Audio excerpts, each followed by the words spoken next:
What's up, wrestling fans? Many of you guys know that I was live from my other YouTube channel because I'm unable to go live from this channel, Joe Cronin Show, so I have to go live from youtube.com/corruptedpodcast, which is in the links down below in the description box. So if you want to see my live Raw review, there it is. But I'm going to give you my Raw review final thoughts for November 27, 2017, and we'll go through some of this real quick.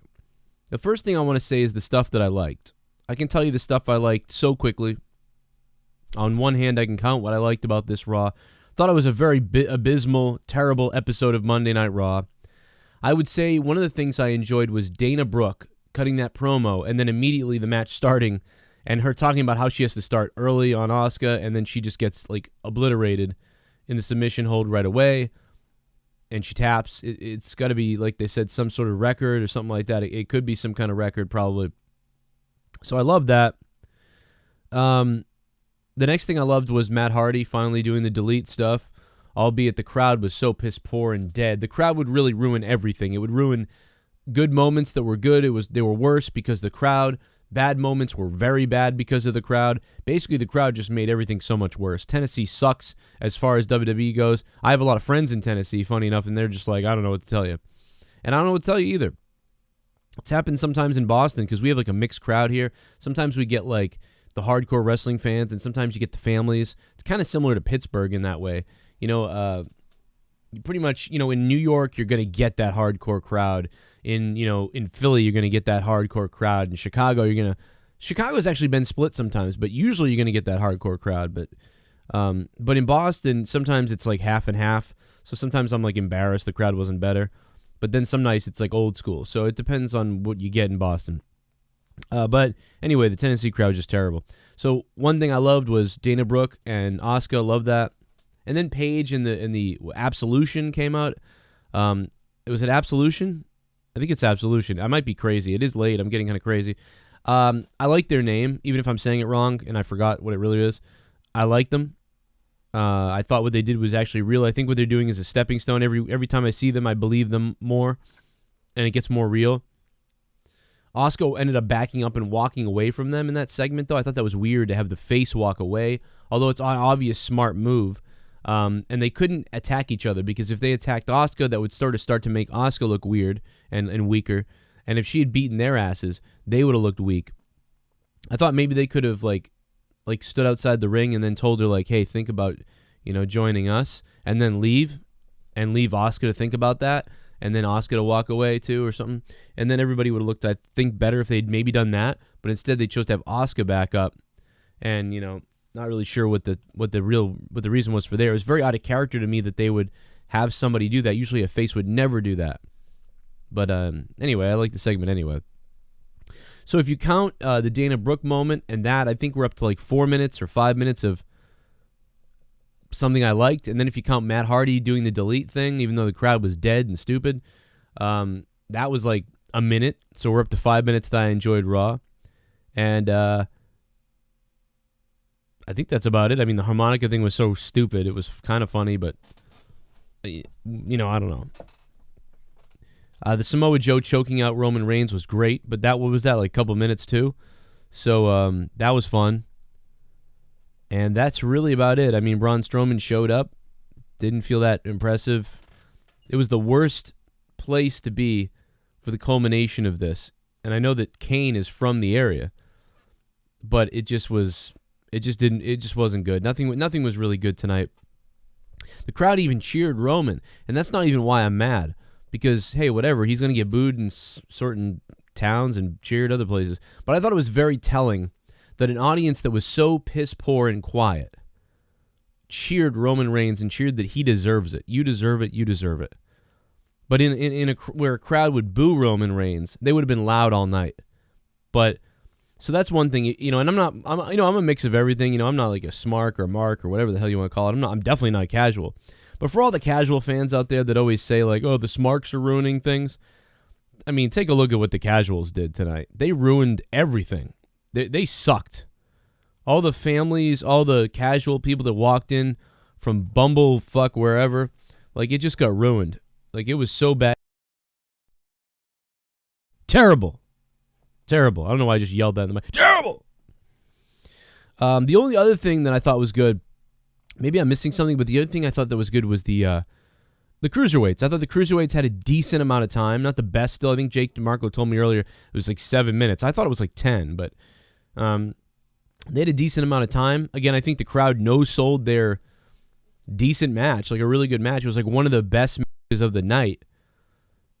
I wasn't into what Seth Rollins did with Cesaro. I mean, they did a good job, but they've just wrestled so much. I've seen from them. I've seen everything.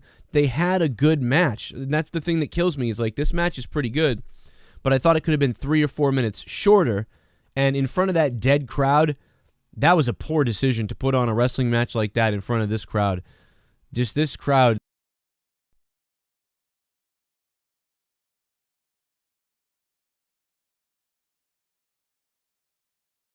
There.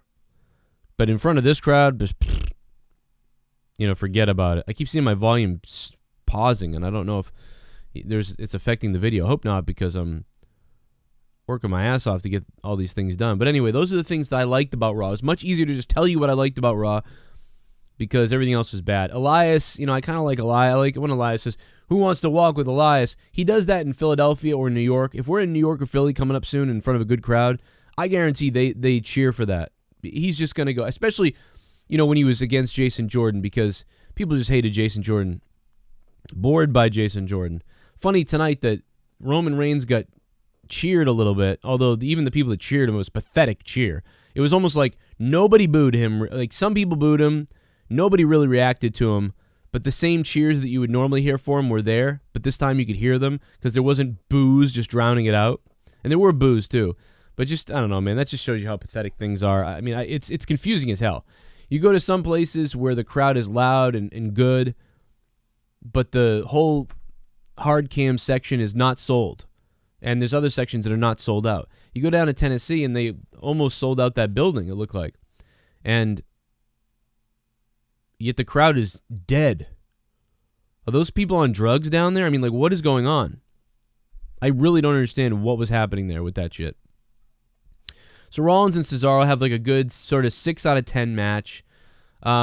Because it wasn't a little more creative than it was. I think my favorite spot though was when Cesaro went to spear Seth or went to kind of shoulder jab him or in the stomach or whatever it was, and then Seth just avoided it and then jumped over him and turned horizontally or whatever, and then just dropped a leg over his head. That was one of my favorite moments of that match, and the match was good. Again, like a 6 out of 10. Like a match that was good, but I just, for creativity and for the fact that we've seen it so many times, that's why it loses marks with me, and that's not their fault, obviously. I don't think. I mean, unless maybe they could have done better. They had a lot of time, so maybe, I'm incorrect. They did a good job. I mean, maybe it's a better match than I'm saying, and I'm cutting it short, but I don't know. I just wasn't into it for some reason, so I'm going to give it a 6-10, but I mean, it was a good match. They did a great job. It's just one of the best matches of the night, for sure. Titus O'Neil, Samoa Joe was so forgettable. It was incredibly just a waste of everybody's time. Samoa Joe wins. Obviously, we get Luke Gallows and Anderson doing the cyber deal again. The club is doing that. It's just stupid. Although I will say those guys are doing a good job putting their all into it. They are really like doing a good job with it. I'm just, it's just silly to watch them doing that, but that's really my only argument there.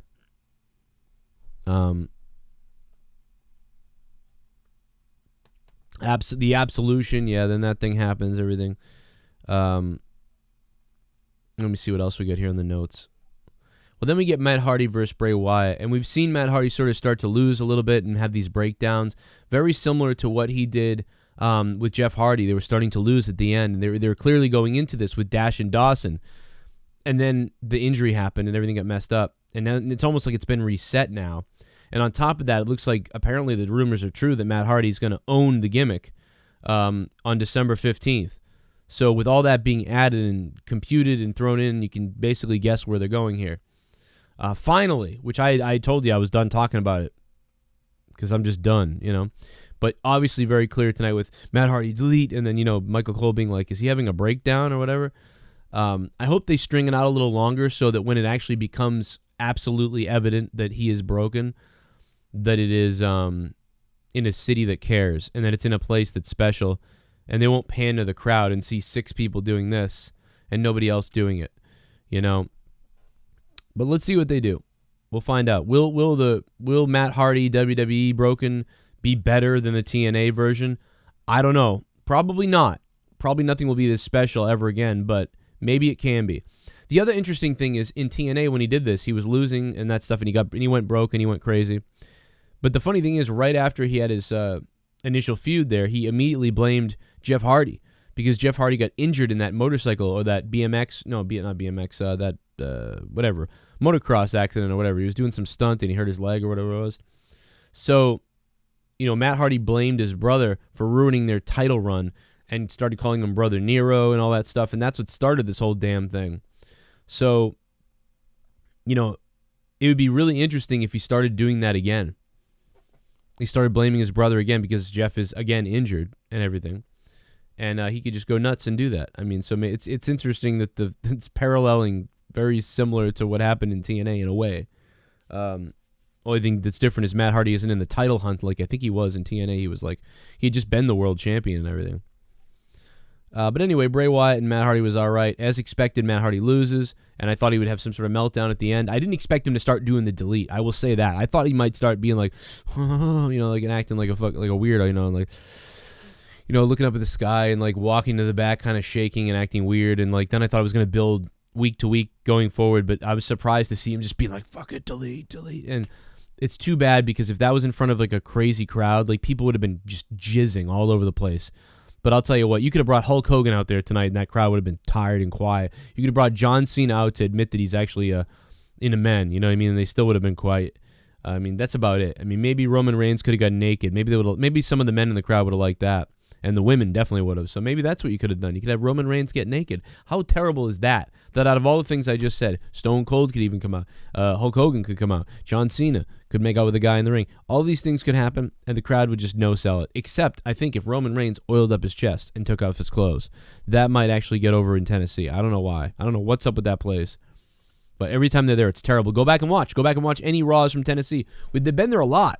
A lot. I think 3 times in a year, we've been there. I want to say, or at least 3 times in the last year and a half. I believe so. I believe I'm right. Go check it out. It's messed up. Akira Tozawa, Noam Dar, Rich Swann, Arya Daivari. Great match. Good match. You know, not great, but I mean good enough match that I was entertained. Worthy of at least a 7 out of 10. I think 7.5 out of 10. Because it was different and the Cruiserweights got time. They executed a lot of good stuff. Crowd, again, was just no-selling that.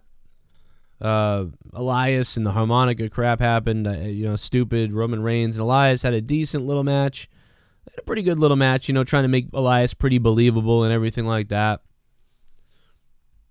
You know, that was pretty interesting. I'd still give that a 6 out of 10 as well, but it was a little interesting. At least that was more interesting in a way than Cesaro versus Seth, but also, obviously, I think Cesaro and Seth, you know, I enjoyed that match better in a way. For the wrestling was better, but Elias and Roman did a decent job, like, sort of telling a story with the pins, but it was very predictable. I mean, who thought Elias was going to beat Roman Reigns? So it was stupid.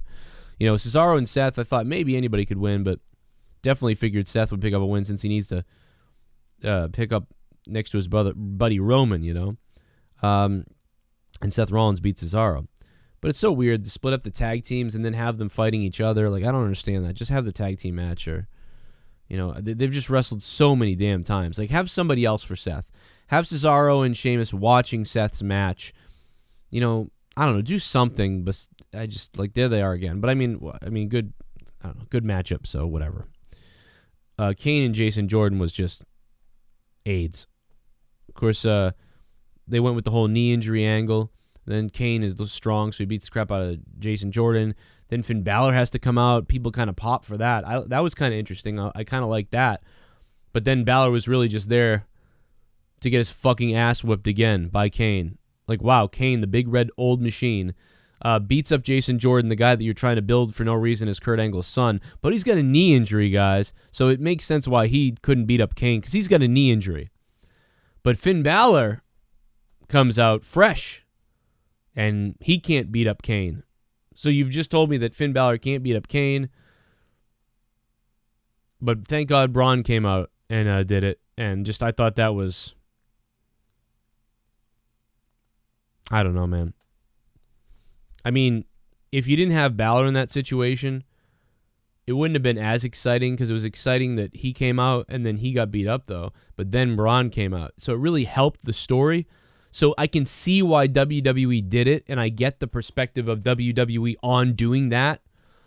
But for me, it's just kind of an eye roller to think like Finn Balor just got beat up punked out by KANE after Jason Jordan got beat up by KANE. You know, like they're jobbers, and then here comes big Braun Strowman, at least. And I do like Braun Strowman, of course, who should demolish KANE. But I still think that, in my mind, I feel that Finn Balor can beat up KANE. Finn Balor should defeat KANE, you know? I mean, KANE couldn't beat Stone Cold Steve Austin without, you know, cheating or being cheap back in the day. But KANE, you know, he can, and, you know, fast forward 20 years later, and, you know, he's going to beat up Finn Balor. You know, I think for Finn Balor to be able to get over on something, I mean, to be honest, if I was WWE, if KANE ends up losing to Braun, which he should, the next night on Raw, I'd have KANE lose to Finn Balor too. Like Finn Balor be like, you know, I'm not done. I remember what you did. You fucking fire-breathing cock. Like, you know, whatever the hell Finn Balor would. He wouldn't talk like that, but he should. And then just, you know, beat the crap out of KANE to get Finn his sort of redemption. And make it clear, Finn Balor is now better than KANE. And Finn Balor without the demon is better than KANE. But that's just my opinion. I love KANE's, you know, as a legend. Obviously grew up in my teens watching KANE.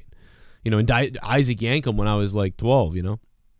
But I don't know, man. Just be done with it. I thought the main event was a little bit lackluster, though, in a way. Nothing really hit. It felt like a very poor show tonight. Just terrible crowd.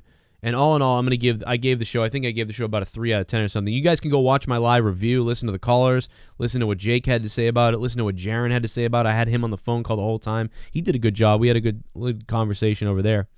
And that's about it, guys. Hope you guys sub down below, click the like button, and leave me some comments down there as well. And thank you so much for supporting me on patreon.com/Joe Cronin Show. I'm going there right now to record Morning Madness and to do a few other things. You'll get bonus content every single week. Nothing changes on my channel. I still do all the same content. But if you're a patron, you'll support the show with money. But also, you'll get a bunch of bonus stuff. You'll get about 6 to 8 hours of bonus content a week, talking about podcast and video and shit like that. Right now, I'm going to create a chart so you guys can see what you get. But right now, for $2, you can get Corrupted Podcast live on Saturday nights. And you also get Corrupted Podcast audio download. And you'll also be getting monetized this audio download as well, starting next week. And previous ones all uploaded there as well. Polls, and you'll get some Q&A live videos as well. For $5, you'll get Morning Madness, Monday, Tuesday, Wednesday, Thursday, Friday.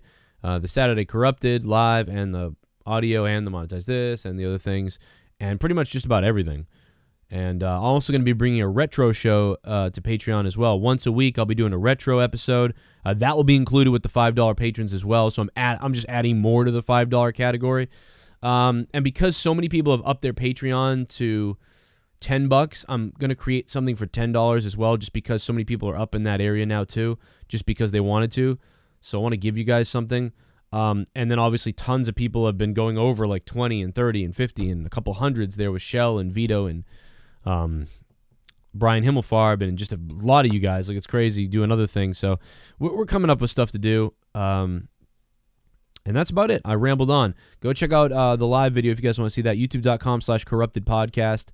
And of course, if you want to sample Corrupted Podcast before you become a patron, 19 episodes of Corrupted Podcast are up right now on iTunes. Not all of them are in their entirety, but they're there on iTunes. So go ahead and give it a listen. Give us a rating on iTunes, Corrupted Podcast. And if you have the Alexa Amazon Dot, you can just tell her to play the Corrupted Podcast, and she will. And you can listen to some of those as well.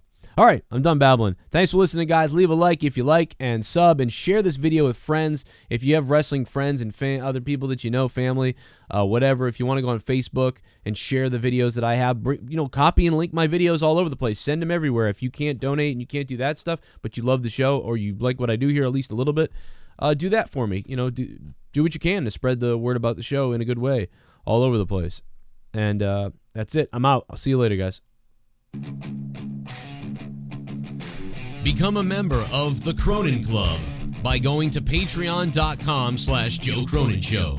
Get 8 hours of bonus content a week not seen on YouTube. YouTube doesn't like the controversial stuff, but I am free to do what I want to do on Patreon. They won't be taking down these videos, so get the following for just $5 a month.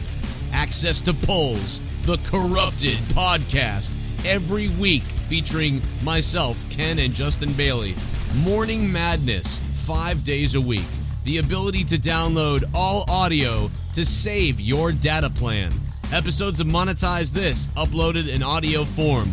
All of my audio song parodies available for download and listenability on the Patreon app. Direct contact with me, the community, on your PC or the Patreon mobile app. All this and so much more available on patreon.com/Joe Cronin Show. Join the Cronin Club today. The club is calling. Cronin Club.